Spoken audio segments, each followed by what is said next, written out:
Suffisamment nous avons suffisamment de personnes connectées, alors nous allons pouvoir gentiment débuter cette session. Bonjour et bienvenue à tous et à toutes pour ce webinaire qui va traiter aujourd'hui de l'utilisation de la data en programmatique pour le médium de la publicité extérieure. J'ai le plaisir d'avoir avec moi ce matin Clément Lyon, DOH et programmatique Sales Director chez JC2Co France. Bonjour Clément. Bonjour Hugo, bonjour à tous. Bonjour Mehdi. Et j'ai également le plaisir d'être accompagné par Mehdi Haroussi, directeur Publisher et Customer Success chez Hawk. Bonjour Mehdi. Bonjour Hugo, bonjour Clément et bonjour à tous. J'en profite également pour me présenter rapidement. Je m'appelle Hugo Burban, je suis Partnership Director chez View, où j'aide en France et à l'international au développement programmatique de différentes régies publicitaires de publicité extérieure. Bien, avant que nous commencions, je me permets également de rappeler brièvement le déroulé de ce webinaire. Donc, pendant les 45 prochaines minutes, nous allons, au travers de plusieurs questions, nous allons discuter ensemble de l'importance des données dans le monde de la programmatique out of home, que ce soit dans l'élaboration de stratégies de campagne ou de mesures de performance. Puis, nous garderons les 15 dernières minutes de ce webinaire pour répondre à d'éventuelles questions de la part de nos spectateurs. J'invite donc notre audience à utiliser la fonction Q&A de l'outil Zoom si vous souhaitez poser des questions à nos participants et nous y répondrons à la fin de ce webinaire. Bien, maintenant que les présentations sont faites et que le déroulé de ce webinaire a été expliqué, je vous propose, messieurs, de débuter. Allez, c'est parti. Alors, View a récemment publié sa nouvelle édition du State of the Nation où nous faisons un état des lieux de la situation et du développement de la programmatique pour le médium de la publicité extérieure en France. Une partie, en fait, de cette dernière étude publiée a démontré que les responsables médias recherchent davantage de données d'audience afin de soutenir, mais également pour accélérer l'investissement vers le médium de la programmatique DOH. Alors, je vais débuter par adresser cette première question à Clément, puis Mehdi, je t'inviterai également à partager ton avis. Clément, comment utilisez-vous de la donnée afin d'identifier certaines audiences pour des campagnes d'annonceurs et jusqu'à quel niveau de granularité pouvez-vous aller? Ouais. Déjà, pour pouvoir faire du programmatique, effectivement, il faut une audience, il faut pouvoir la quantifier. Donc, tout le travail, en fait, c'est effectivement de quantifier cette audience avec aujourd'hui, nous, des partenaires et principalement Mobimétrie, qui est un organisme, en fait, tierce et qui certifie, en fait, cette donnée-là. On est aujourd'hui sur des données qui ont quelques années, qui ont donc dû être dynamisées, on va dire, pour l'entrée en programmatique avec un croisement de données mobiles. Pour arriver du coup à avoir une donnée d'audience qui soit par écran et par heure. Demain, en fait, Mobimétrie, qui du coup est l'équivalent en fait de Médiamétrie finalement, Mobimétrie va nous livrer là d'ici quelques semaines une toute nouvelle en fait mesure d'audience qui sera mise à jour beaucoup plus régulièrement, quasiment chaque mois si je ne me trompe pas. Et cette mesure d'audience du coup, elle nous permettra là aussi, ça sera, je dirais, livré telle quelle avec cette donnée par écran et par heure. Donc, on a tout ce travail en fait de quantifier en fait la donnée sur la partie chez nous outdoor et puis sur la partie transport, donc les aéroports chez nous. On a là une autre mesure d'audience qui est certifiée par le CESP, qui est AM, donc Airport Audience Measurement, et qui, sur la base de différentes données, comme par exemple l'ensemble en fait des tickets voyageurs, etc. Ça nous permet de quantifier en fait les flux en amont, mais également a posteriori, de pour savoir quelle a été l'audience réelle, de pouvoir aussi du coup recréer en fait des parcours de visiteurs et d'avoir du coup finalement selon la cible un parcours qui est modélisé à chaque fois. Donc ça c'est vraiment en fait la manière dont on va pouvoir la quantifier. Sur les aéroports, je le disais, on modélise un parcours, donc on commence aussi à qualifier des cibles. Et puis après, sur la partie plus globalement, pour tout ce qui est socio-comportemental, on va utiliser les différents data providers qui vont nous permettre effectivement de pouvoir déterminer des affinités en fait, d'écran avec telle ou telle cible. Donc, voilà, mais je crois que ça, ce sont pour le coup des data providers qu'on a en commun avec certaines technos comme celle de Mehdi. En effet, merci Clément. Mehdi, est-ce que tu peux nous partager ton point de vue sur l'identification de certaines audiences et le niveau de granularité que tu peux atteindre? Alors en fait, de notre côté, DSP, la première donnée qu'on exploite, c'est la donnée des éditeurs, des médias owners, comme le disait Clément, qui va nous permettre de piloter finalement la partie media planning, la partie livraison et la partie reporting à terme. Donc on se base sur les données qui sont envoyées par les médias owners, via le protocole RTB, on reçoit ces informations qui sont en général fournies par média owner, par écran, par jour, par heure. Et en fonction de si un deal est constitué avec de la data à une segmentation particulière, on aura ces informations qui sont directement dans le DSP. Donc ça, c'est la première partie. Et j'ai envie de dire, toute cette partie données d'audience, méthodologie, finalement, elle appartient plus aux publishers. Nous, notre responsabilité en tant que plateforme, c'est surtout d'expliquer ou de restituer fidèlement comment la méthodologie elle est utilisée, quelle méthodologie est utilisée. Ensuite, il y a les acteurs third party data, type AdSquare, par exemple, on utilise dans la plateforme, qui vont permettre à nos utilisateurs de pouvoir ajouter des segmentations spécifiques sur un panel d'écran global et d'aller cibler une audience par genre, par âge, par catégorie socio-professionnelle, habitude de consommation, qui vient finalement compléter un peu cette approche. Une approche média owner qu'on a, qui est déjà faite en amont, et la partie third party qu'on peut exploiter côté programmation de campagne sur le DSP. Très bien. Donc, comme vous venez de l'expliquer, il y a donc la possibilité d'utilisation de données d'audience via des mécanismes et des organismes de quantification tels que Mobimétrie, AAM, comme tu l'expliquais Clément, en fonction des inventaires comme la rue ou l'aéroport, mais également il y a la possibilité de faire appel à des sources de données tierces comme AdSquare pour réaliser un affinage des campagnes programmatiques côté acheteur. Donc, tout cela m'amène à la prochaine question. Quelles seraient selon vous les différences entre une bonne et une mauvaise stratégie d'utilisation de données en vue d'une campagne programmatique DOH? Et avez-vous, par chance, des exemples à nous partager? Et j'ai invité Mehdi à débuter. Le premier risque sur l'utilisation d'une stratégie data, c'est de ne pas anticiper le potentiel de diffusion sur un segment. Le premier conseil est, enfin, une mauvaise utilisation, j'ai envie de dire, mais ce n'est pas forcément une mauvaise utilisation, c'est le fait de bien vérifier les capacités de ciblage qu'on peut avoir sur une audience. Si on va sur un segment trop niche, ça risque d'être déceptif et ce n'est pas forcément mon approche. Et la deuxième utilisation que je vois qui peut parfois poser problème, c'est de cumuler des stratégies d'audience avec d'autres filtres. Une stratégie, en fait, des fois, on va ajouter plusieurs segments et on va appliquer dessus une stratégie de géolocalisation et on va aussi définir un cadre de diffusion avec certains éditeurs uniquement. L'audience à elle-même, normalement, suffit. Pas besoin d'ajouter tous ces filtres. Ça peut en plus vraiment impacter le potentiel de diffusion.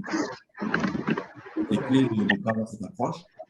En termes de bonnes pratiques, à l'inverse, ce que je trouve intéressant, c'est de pouvoir challenger des stratégies d'attente entre elles. Avoir une logique un peu d'A/B test.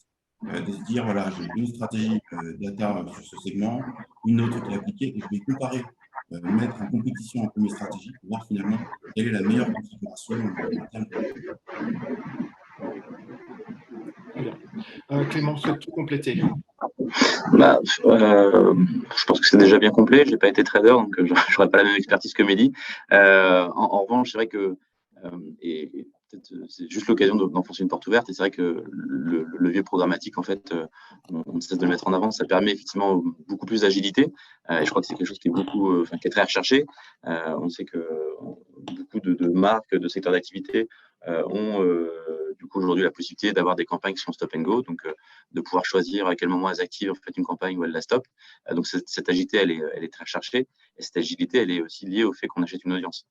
Et je pense que peut-être que le premier critère, quand on veut effectivement faire une campagne programmatique, c'est avant tout de se dire qu'on va targeter une audience à travers en fait différents univers, soit les transports, la rue, les malls, etc. Et puis également de pouvoir du coup avoir une campagne qui soit omnichannel, là sur différents devices comme le mobile, laptop, ou l'audio ou le DOH. Mais voilà, je dirais que voilà, c'est encore une fois ce qui est important, c'est de se dire qu'on va prendre une audience simple. Peut-être effectivement Mehdi a raison, pas trop de complexité, mais voilà. Mais en tout cas, voilà, je pense que le premier critère, c'est l'audience. Et après, bien évidemment, les notions de couverture sont importantes parce qu'il ne faut pas diffuser que à Vichy ou à Amiens. Mais voilà, mais en tout cas, je pense que l'audience est assez importante. Alors, si je me permets de résumer, une bonne stratégie d'utilisation de données en vue d'une campagne programmatique de hash serait avant tout une bonne compréhension ainsi qu'une recherche d'une audience cible avec, on va dire, un targeting géographique qui fait sens en fonction de l'audience recherchée Et l'objectif également de l'utilisation de cette data ne sera pas de venir limiter l'impact de la campagne, mais plutôt de fournir la possibilité d'être dans une position où plusieurs objectifs data sont possibles, couplés à une approche un peu de test and learn via l'utilisation d'outils tels que l'A/B testing. Tout cela en fait, va m'amener à la question suivante, c'est quel rôle joue cette donnée dans l'objectif d'intégration du médium DOH au sein d'une campagne multicanale? Quels sont en fait les outils et les méthodes qui peuvent être utilisés afin de permettre au DOH d'être inclus aux côtés d'autres canaux dans le processus de planification média? Et à nouveau, Mehdi, je vais t'inviter à répondre en premier à cette question. Alors, il y a différents cas d'usage. Le premier, ce serait, je dirais, et qui est le plus probant dans une campagne omnichannel, c'est d'avoir le segment data qui est utilisé comme dénominateur commun pour réconcilier des médias entre eux. En fait, on applique une audience. La stratégie, c'est d'aller cibler cette audience en multipliant les points de contact, donc avec différents médias. Et le segment, finalement, nous permet de pouvoir la retrouver sur tous les devices confondus, donc digital audio, sur de la vidéo, sur du display, DOH. Et le tout est finalement dans une stratégie commune et complémentaire. Il y a aussi des couvertures sensibles. Donc ça, c'est le premier usage et qui est assez probant à mon sens. Le deuxième, ça serait la capacité de pouvoir cibler, de combiner des stratégies d'audience différentes avec une scénarisation créative par device, qu'on peut activer par stratégie de campagne ou qu'on peut aussi automatiser via la DCO. Le fait d'avoir cette approche j'ai une stratégie d'audience, j'ai un format créatif, un média associé, je peux jouer un peu avec cet ensemble, finalement, réunir dans une seule campagne l'ensemble de nos mix médias, permet aussi d'avoir cette approche data décorrélée qui n'est pas forcément liée à une audience, mais qui met en compétition des audiences différentes. Un acteur du tourisme, par exemple, peut parfois avoir plusieurs cibles, une audience jeune, une audience CSP+, et l'idée, finalement, c'est de pouvoir, sur un seul plan média, adresser ces différentes audiences avec des assets créatifs différents. Nous, en termes d'outils, côté haut, ce qu'on propose, c'est des outils média planning et d'audience planning qui vont permettre finalement de pouvoir construire ce plan média par canal et faciliter un peu tout ce travail d'utilisation de la data au départ. Il y a un dernier usage qui me semble aussi intéressant, c'est le fait de pouvoir aussi qualifier des audiences. Le DOH, le DOH, c'est un média de masse qui permet vraiment de pouvoir cibler beaucoup d'utilisateurs. Si dessus, on ajoute une stratégie de retargeting DOH vers du mobile, par exemple, on va pouvoir recibler des personnes qui ont été exposées à des écrans DOH. On va pouvoir mesurer l'engagement via du clic, voir si derrière on a des intentionnistes qui sont rendus en point de vente ou qui ont été visiter un site. On va pouvoir finalement qualifier ces audiences en utilisant le DOH et mobile. C'est clair. Clément, peut-être? Oui, non, après, effectivement, les outils, c'est plutôt côté plateforme, donc côté MIDI. Le seul point, c'est effectivement peut-être que, vu qu'aujourd'hui, on achète de l'audience, on a du coup un KPI d'achat qui est un CPM audience, chose qui n'était pas forcément le cas jusqu'à présent en gré à gré. Donc voilà, donc ça permet encore une fois dans une notion d'omnicanalité et de se dire que là, on parle de DOH data driven, c'est forcément important de dire qu'on achète en fait, des audiences et qu'on a du coup un CPM qui est annexé à ça. Parfait, merci Clément. Bien, jusqu'à présent, nous avons eu l'opportunité ensemble de discuter de l'importance des sources de données dans l'identification de certaines audiences pour la création de campagnes ciblées, de l'importance de cette même donnée pour l'intégration et du DOH dans une stratégie multicanale. Mais au fur et à mesure en fait, que la programmatique DOH se développe, et j'ose même dire, si vous me le permettez, et je parle sous votre contrôle, messieurs, que la programmatique DOH se généralise en France et dans le monde avec l'activation de très nombreuses campagnes, un sujet important dans lui aussi à se développer, c'est celui de la mesure et de l'attribution des performances. Quelles sont selon vous en fait les meilleures approches ou moyens pour mesurer la performance ou les performances intrinsèques de ce canal et comment pouvons-nous favoriser l'adoption de cette approche? Clément, pour commencer. Bah, alors mesurer effectivement le côté intrinsèque du média, c'est important. C'est ce qui permet nous de défendre en fait le média. Maintenant, ce qui m'intéresserait de savoir, c'est aussi quelles sont les attentes des annonceurs à la fin. Est-ce que c'est pas tout simplement d'avoir effectivement une mesure consolidée de chaque campagne et de se dire que sur une campagne omnicanal, justement, on est en mesure de savoir si cette campagne a fonctionné ou pas. Je pense que c'est à la fin quand même le plus important de se dire que ce qui a été investi au global est rentable. Voilà, c'est quand même un point qui est important, c'est qu'on s'évertue tous, je pense, à vouloir prouver que chaque campagne avec notre média est la plus performante. Mais voilà, bon, c'est un point qui me semble important, d'autant qu'en plus en programmatique, en ce qui nous concerne, on a assez peu jusqu'à présent de campagnes garanties, là où on pourra avoir la main pour mesurer les choses. La plupart des campagnes aujourd'hui sont opérées en non garantie, c'est-à-dire que c'est pas nous qui maîtrisons du coup la diffusion et l'achat. Donc voilà, c'est pas à nous de mesurer clairement là-dessus. On a néanmoins des cas, on avait différents cas où on peut isoler en fait certaines villes et on peut se dire quel est l'apport effectivement du DOH. Donc ça, c'est des choses qui ont été faites. Donc voilà, tant sur des KPI de branding que des KPI en fait perf. Mais voilà, après moi c'est mon point de vue. Il faut qu'on fasse la démonstration pour qu'effectivement le programmatique DOH se développe davantage. Mais voilà, je ne sais pas si c'est ce qui est attendu le plus aujourd'hui. Donc désolé de ne pas répondre clairement à la Il n'y a question. pas de souci. Mehdi, souhaites-tu compléter la réponse de Clément? Oui, en fait, alors, d'un point de vue trading pur, les KPI qu'on va avoir, ça va être effectivement le volume de contacts délivrés. On peut, dessus, sur une campagne omnicanal, avoir mesuré des clics qui peuvent être générés sur du mobile, etc. Mais je rejoins un peu Clément sur le fait que c'est vraiment ça, ce qu'on hérite un peu du digital. Sur une logique omnicanal, c'est vraiment intéressant de peut-être se reconcentrer sur quel est l'objectif premier d'un client. Et ce que nous, on voit apparaître aujourd'hui dans les KPI qui sont de plus en plus regardés, c'est l'impact d'une campagne en termes de notoriété, de mémorisation, d'intention via des études post-test notamment. Le deuxième versant, c'est la possibilité de pouvoir mesurer des visites en magasin ou des visites à incrémentales. À mon sens, aujourd'hui, l'idéal, ça serait finalement de réconcilier un peu les deux, d'avoir une espèce de KPI qui réunit les meilleurs des deux mondes et qui permettrait de pouvoir, sur un plan, mesurer d'une certaine manière l'impact branding que cette campagne apporte et aussi ajouter cette notion de performance qu'on n'a pas forcément aujourd'hui sur un dispositif branding et voilà, et le proposer de cette manière, parce que je pense que c'est vraiment dans le sens que il faut aujourd'hui essayer de penser davantage l'omnicanalité en DOH maintenant. D'accord. Je pense que le message est plutôt clair ici. Donc, vous conseillez davantage de regarder ce qu'on va l'appeler la big picture quant aux performances d'une campagne multicanale plutôt que l'analyse un à un des canaux médias qui ont constitué cette même campagne. Et comme Mehdi vient également de le soutenir, il y a aussi le développement d'outils qui pourront mesurer, on va dire, l'incrémentalité de ce médium qui est la programmatique DOH. Qui existent déjà d'ailleurs et qui sont déjà opérationnels et qui permettent déjà de pouvoir mesurer l'incrément qu'apporte un média seul et plusieurs médias utilisés, notamment sur une combinaison, par exemple, mobile, DOH plus audio.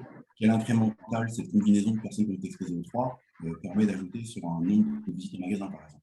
Donc, c'est déjà existant et donc, ça se dessine de plus en plus. D'accord. Clair. Alors, comme vous le savez, messieurs, le monde de la programmatique est un monde qui est en constante évolution depuis sa création. Et aujourd'hui, on approche à grands pas d'une nouvelle évolution, voire même, si j'ose dire, d'une révolution, avec désormais un avenir du monde en ligne qui va s'écrire sans l'utilisation de cookies tiers. Je pense qu'à l'heure actuelle, on parle d'une fin des cookies tiers sur le navigateur Google Chrome vers les environs de 2024. Eh bien, avec ces annonces, on a observé une recrudescence de la notion de contexte. Quel est, selon vous, le degré d'importance de l'utilisation du contexte dans la stratégie créative d'une campagne programmatique DOH? J'invite Clément, d'ailleurs, à commencer par nous partager son point de vue sur le sujet. C'est ma passion, Hugo, ça. Non, mais ça fait plusieurs années que sur le sujet du contexte et la contextualisation autour du DOH, on le met en avant. chez JCDecaux, mais pas que, je pense. Mais voilà, en tout cas, on est convaincu que c'est un média qui, par essence, en fait, doit s'acheter et apporter de la contextualisation. Donc, on a essayé beaucoup de choses avant qu'il y ait le programmatique qui n'arrive. Et on a eu de très belles campagnes. Donc voilà. Peut-être qu'il n'y en avait pas assez, c'est ce qui fait qu'à chaque fois, c'était un peu présenté comme une EPS, quoi. Donc voilà. Et là, aujourd'hui, ce qu'on observe, c'est qu'effectivement, le fait que les activités soient maintenant en programmatique, ça nous permet vraiment en fait, de pouvoir activer des campagnes en temps réel avec des données, pourquoi pas clients directement. Alors c'est encore assez peu fait, mais c'est clairement quelque chose qui est faisable. Et puis sinon, plus simplement, effectivement, des données tierces. Alors, la plus connue étant de se dire qu'on active en fait en fonction de la météo, de la pollution, etc. Et puis jusqu'à arriver à des contenus d'ICO, à l'instar de ce qu'on connaît en fait sur le digital. On a d'ailleurs une campagne qui tourne depuis le début de l'année avec un site de paris en ligne. Donc c'est une campagne, c'est un deal all one qui est ouvert à l'année, pour lequel la marque choisit ou non d'activer sa campagne en fonction des affiches de foot ou d'autres sports et communique juste en fait en amont du match. Donc ça permet effectivement cette souplesse de savoir quand est-ce qu'elle prend la parole, à quel moment, sur quel territoire aussi elle va le faire, auprès de quelle cible. Donc voilà, donc c'est pour nous en fait typiquement le genre de campagne qu'on aime. On en a plusieurs comme ça, et on voit justement que le programmatique DOH permet je dirais, avoir davantage de campagnes contextuelles, donc c'est plutôt une bonne chose. Et depuis le temps en fait qu'on se base sur ce sujet pour promouvoir le DOH comme tel, c'est une bonne nouvelle que le programmatique nous permet d'accélérer là-dessus. Très bien. Mehdi, est-ce que tu souhaites compléter les réponses de Clément? Je vais sûrement paraphraser ce que dit Clément, mais en fait, le contexte, on le voit aussi comme c'est aussi important qu'une stratégie data, qui peut être d'ailleurs associée à une stratégie data ou qui peut être mise en opposition, comme je l'expliquais précédemment d'un point de vue trader, mais qui se fait particulièrement bien au média DOH, qui est un média un peu d'impulsivité, qui va aller vraiment déclencher des achats spontanés. Donc un bon contexte est essentiel, et aujourd'hui en plus on dispose d'une supply de plus en plus pertinente pour répondre à ces enjeux, dans des bureaux, dans des salles de sport, des centres commerciaux, des stations essence qui sont à proximité de centres commerciaux. Enfin, on a vraiment de plus en plus de supply et un beau panorama de médias honneurs aujourd'hui présents en France pour répondre. Dans ce contexte associé à un message, le message l'est tout autant, donc c'est super important de pouvoir aussi bien avoir des assets créatifs qui soient en adéquation avec ce contexte. Clément parlait de la DCO, c'est effectivement super important également de l'avoir en tête. Je pense à un case qu'on a assez fréquemment, qui est des campagnes Drive to Store dans lesquelles on a du DOH avec du retargeting qui est fait sur mobile, où on va cibler un utilisateur avec une promo, avec un catalogue ou une offre instantanée à proximité de centres commerciaux. Évidemment, ça va jouer un rôle immédiat dans cet acte d'achat, et c'est super important. C'est partie prenante des stratégies, donc je confirme l'importance et surtout le fait que c'est un rôle crucial aujourd'hui dans les stratégies omnicanales. Très clair. Merci Clément, merci Mehdi pour vos réponses sur ce sujet. Alors, il existe aujourd'hui désormais une pléthore de données auxquelles les acheteurs ont accès afin de planifier de manière intelligente leur future campagne programmatique. Ce volume très important de données peut être également parfois assez intimidant pour les acheteurs qui se lancent pour la première fois. Quel serait l'élément essentiel que vous souhaiteriez qu'un acheteur, voire même, dirions-nous, un premier acheteur, retienne de nos discussions de ce matin et de ce webinaire pour l'élaboration de sa campagne programmatique DOH? Et j'invite Mehdi à me partager dans un premier temps ses vues sur le sujet. Donc effectivement, on a beaucoup de choses à intégrer, beaucoup de data. Nous, le parti pris chez Hawk, ça a été de dire on va développer des fonctionnalités qui vont faciliter cette approche, simplifier la lecture des médias. Aujourd'hui, sur notre outil DOH Planner, par exemple, on a toutes les informations qui sont liées au revenue type, au type de créa, l'éditeur. Enfin, on a une granularité assez importante, et on a aussi cette visibilité sur les audiences qui va permettre de pouvoir sélectionner son audience assez facilement. Et notre ambition, c'est finalement qu'un utilisateur passe 20%, un acheteur passe 20% de son temps dans le setup au lieu des 80% sur la stratégie média, la recommandation, le conseil. Et pas l'inverse, comme ça a souvent été le cas sur des outils un peu historiques. Notre volonté, c'est vraiment de simplifier cette approche des outils pour faire en sorte que un expert OH, comme une personne qui ne connaît pas du tout ce média et qui le découvre, puisse utiliser facilement la plateforme et construire son plan média assez rapidement. Donc, nous, on a vraiment misé sur la partie outils pour le faire.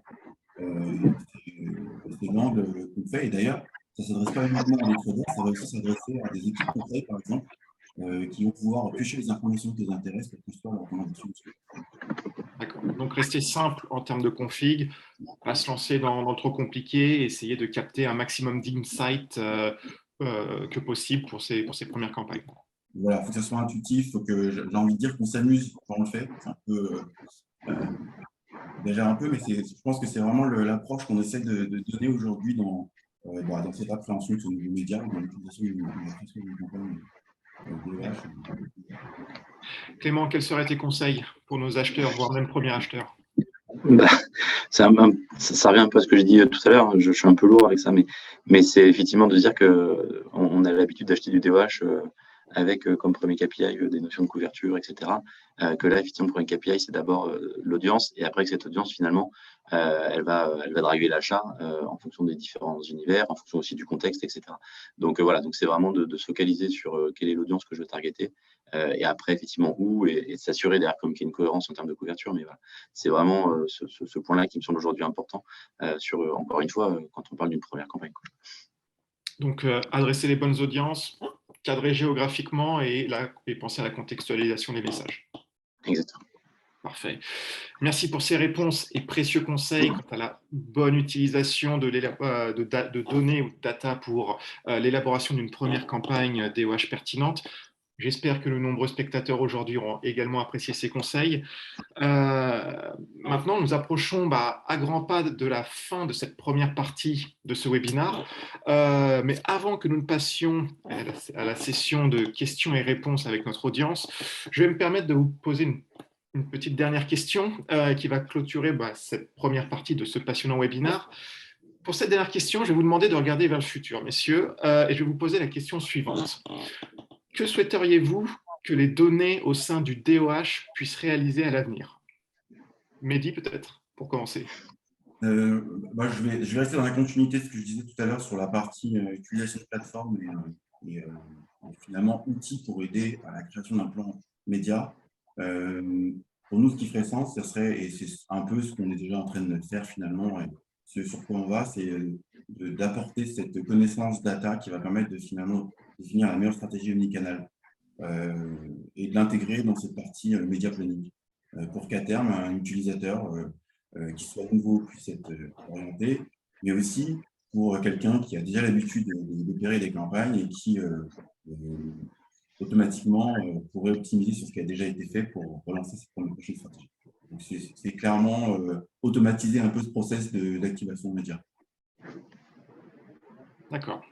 Clément, quels sont tes... Très bien. Ouais, je pense que ce qui va être de plus en plus intéressant, c'est de pouvoir utiliser, j'en parlais brièvement tout à l'heure, mais de pouvoir utiliser de la donnée first party data, donc de la donnée issue des clients, que ce soit des données de stock, soit par rapport à eux, leur cible, leur target, etc. Et de pouvoir du coup réutiliser en fait ces données-là en programmatique et de s'assurer que on a la bonne audience, qu'on a du coup le bon moment parce qu'ils ont observé que depuis 4-5 ans, ils vendaient plus à tel moment, etc. Voilà, donc c'est vraiment ces données clients ou la donnée stock qui fait qu'on a des campagnes stop and go, etc. Mais voilà, mais c'est vraiment en fait pour moi, c'est toutes ces données clients qui vont nous permettre en fait d'accélérer sur ce sujet en fait data driven et qui feront tout l'intérêt en fait et encore plus de faire du programmatique, du DOH en programmatique. D'accord. Donc je sens qu'il y a des prédictions sur un peu une espèce d'automatisation en temps réel de campagnes, de performance. C'est ce qu'on observe, c'est ce qui fait aujourd'hui l'intérêt quand on discute avec les annonceurs, clairement. Donc, j'espère que c'est une prédiction. Voilà. Mais en tout cas, c'est ce qui nous, on pense que c'est ce qui fait vraiment tout son sens et énormément d'intérêt là-dessus.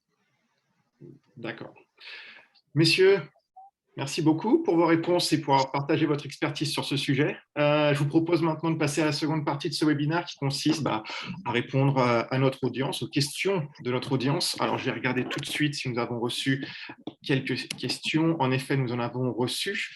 Alors, elles arrivent en masse. Première question, quels seraient les next steps pour aller plus loin dans l'utilisation de la data pour le DOH programmatique? Qui vient un peu compléter nos prédictions. Moi, je pense que c'est directement sur le fait d'intégrer la first party data, notamment, et certainement d'automatiser. Je pense que c'est certainement dans cette direction que les annonceurs voudront aller dans le futur, donc pouvoir automatiser cet ajout côté DSP pour pouvoir ensuite opérer leur campagne, les relier à leur CRM, j'imagine. Enfin, voilà, je pense qu'on va vraiment aller dans ces logiques de data propriétaire, potentiellement qui pourrait être enrichi ensuite dans l'activation de campagne, etc. D'accord. Très clair. Clément, est-ce que tu souhaites ajouter quelque chose à la réponse à la question? Non, c'est exactement ce qu'on évoquait juste sur la fin, donc je suis tout à fait en phase. Parfait. Merci pour votre réponse. Deuxième question. Une personne qui se permet de poser la question de la sécurité de la donnée. Quelle est-elle en relation, je pense, à la RGPD ou autre? Là-dessus, vas-y, Mehdi. Non, je t'en prie. Sur ce qui est les sources de données que j'évoquais, Mobimétrie et AM, sont des sources qui, de toute façon, en fait, pour la partie AM, sont anonymisées. Nous n'avons accès que, si je prends l'exemple d'un vol, d'où part le vol, où il arrive, éventuellement quelle heure, etc. Mais en aucun cas on a le nom en fait qui nous est transmis. Donc c'est totalement anonymisé. Et puis sur la partie mobimétrie, en France aujourd'hui, pour pouvoir, au même titre en fait que sur mobile, il faut avoir en fait l'aval d'un citoyen pour pouvoir en fait retracer enfin savoir qui il est. Et donc sur les mobiliers aujourd'hui, il n'y a absolument pas le moyen de savoir qui passe devant, etc. C'est-à-dire qu'il n'y a pas de caméra à l'intérieur des mobiliers. En tout cas, sur le périmètre urbain, c'est totalement interdit aujourd'hui, encadré par la CNIL. Et c'est pour cette raison que toute la mesure en fait, qui est faite avec mobimétrie, c'est sur la base de panélistes, donc de personnes qui acceptent de porter un boîtier pendant X temps. Et derrière, il y a, avec des données mobiles, il y a une extrapolation qui est faite pour arriver du coup à une mesure qui soit plus globale. Mais c'est sur la base, encore une fois, de volontaires, de cobayes, on va dire. Donc voilà, non, il n'y a pas de. C'est totalement en fait brand safe là-dessus, il n'y a vraiment pas de sujet. Et puis, d'autant plus qu'on a un média qui par nature est one-to-many, on n'est pas en one-to-one. Donc, de toute façon, en fait, c'est impossible de savoir à l'individu près ce qu'on va pouvoir raconter. C'est encore une fois sur une notion de one-to-many. Très clair. Mehdi, souhaites-tu je pense que c'est parfaitement résumé. J'ajouterais juste que tout ce qui peut être exploité sur la partie mobile, de notre côté, suit aussi un protocole très strict. Et on peut le faire uniquement quand on a un consentement qui est envoyé. Et de toute façon, c'est toujours anonymisé. Donc, voilà, il n'y a aucun. Tout est fait en suivant ce protocole et on s'assure que c'est bien le cas dans chaque campagne et surtout avec tous les partenaires avec lesquels on travaille. D'accord. Merci pour vos réponses. Troisième question, un peu plus large cette fois-ci. Quelles sont les principales objections des annonceurs lorsqu'ils essayent le PIDO et comment les réfuter? Il y en a pas. Non, je plaisante. Non, ça peut être justement ce que j'évoquais, c'est qu'effectivement, quand on est habitué au digital, on a une notion de one-to-one, non pas sur du one-to-many. Donc, on parle malgré tout, en fait, c'est là où il faut effectivement peut-être réexpliquer, rassurer. Et là, pour le coup, Mehdi maîtrise le discours mieux que moi. C'est-à-dire que quand effectivement, on est face à des gens qui ont été habitués à acheter du digital, où on est effectivement à la perf uniquement, comment on passe sur un sujet où on est sur du one-to-many et on va venir mesurer d'autres choses. Donc, je pense que c'est peut-être aujourd'hui là-dessus qu'il y a encore en fait du travail à effectuer et où il y a encore peut-être des. Même si on a beaucoup de cas aujourd'hui, on a beaucoup de cas, il y a beaucoup de campagnes qui sont mesurées, je ne vais pas dire toutes, mais franchement pas loin. Donc voilà, mais c'est juste je pense qu'il y a une mesure qui est différente et des KPI qui sont différents. Donc au-delà de se dire qu'il faut les réfuter, je pense que c'est plus un travail effectivement d'éducation là-dessus, quoi. Donc, mais je laisserai Mehdi compléter sur effectivement comment il présente les choses, parce que c'est plus lui qui est en front là-dessus. Non, je suis en phase. En fait, je pense que le sujet qui ressort souvent, c'est quelle est la valeur du PDOH dans mon plan média, en fait. Comment je démontre que ça a de l'intérêt. Et c'est tout ce qu'on s'efforce de faire aujourd'hui dans la restitution des KPI, des résultats, donc soit avec des études, soit avec l'impact des visites au magasin que ça peut générer. Bon, je prends ces deux exemples, mais il y en a plein d'autres. Et en gros, c'est de montrer comment, quel incrémental ce DOH dans le plan média a au global, que ce soit sur l'impact de ma marque, que ce soit sur des visites qui sont générées. Et on n'avait pas suffisamment de case studies pour pouvoir le faire. On commence à en avoir pas mal aujourd'hui. Et je pense que c'est plus oui, voilà, de rassurer en fait les annonceurs de le faire. Euh, et une fois qu'ils auront bien vu la valeur, je pense que ça se développera de plus en plus. Ce qui est intéressant, c'est que nous, on voit aussi ce qui se passe à l'international. Donc, là, aujourd'hui, on a un stop français, mais on est aussi présent au UK, en Allemagne, et on voit comment ça a évolué, l'ampleur que ça a pris sur les autres marchés. Et du coup, on s'en inspire énormément aussi pour pouvoir reproduire des bonnes pratiques en France. Et bon, bah, les cases, on les a de plus en plus en France, mais on a aussi beaucoup de cases à l'étranger qui montrent que ça prend bien. Je pense à l'Allemagne notamment, qui a un marché très mature déjà, et qui sur des stratégies en problématique de rush qui sont assez impressionnantes en termes de budget de deal annuel. Merci Mehdi, merci Clément. Je me permets également de continuer avec une dernière question de la part de notre audience, un peu challenging. Ça fait un peu lien avec la discussion, du moins qu'on a eu ensemble avec la disparition à l'avenir des cookies tiers et l'importance que va avoir les données primaires, enfin les données primaires de la part des annonceurs qui vont collecter. Comment pensez-vous que ces données peuvent avoir un impact sur le DOH à des fins de ciblage? Tu veux dire, c'est quoi la question? L'utilisation de first-party data de la part des annonceurs, comment cela peut avoir un impact sur les stratégies de ciblage, sachant que les cookies tiers et tout ça vont disparaître à l'avenir? Bah ouais, ça reprend un peu la première question. Notre dernier point, c'est qu'effectivement, ça nous semble être forcément, c'est la donnée la plus fiable, donc celle qui permet d'exploiter le mieux le côté temps réel en fait du programmatique DOH, le mieux le côté DCO. Donc voilà, donc forcément en fait ça va venir booster fortement en fait, je pense la pertinence des campagnes, même si elles le sont déjà, mais c'est sûr que plus la donnée est fine et proche en fait et celle de l'annonceur, plus en fait la campagne va pouvoir être personnalisée et va répondre à ses objectifs, quoi. Est-ce que Mehdi, tu souhaites compléter la réponse de Je pense Clément? que je vais juste paraphraser ce que dit Clément, donc je suis pas sûr que c'est intéressant. C'est bien, on est d'accord. Eh bien, c'est parfait. Bah, écoutez, nous n'avons plus de questions de la part de notre audience. Donc, c'est un clap de fin, comme on dit. Écoutez, messieurs, Mehdi, Clément, je souhaite vous remercier déjà d'avoir pris le temps de bien participer à ce webinaire, d'avoir partagé votre expertise et vos conseils sur l'utilisation de la donnée dans la problématique DOH. Et puis, je remercie également l'ensemble des personnes qui sont venues se connecter, qui ont également partagé leurs questions ce matin. Merci beaucoup. Merci à tous. Merci à tous. Bonne journée. Au revoir.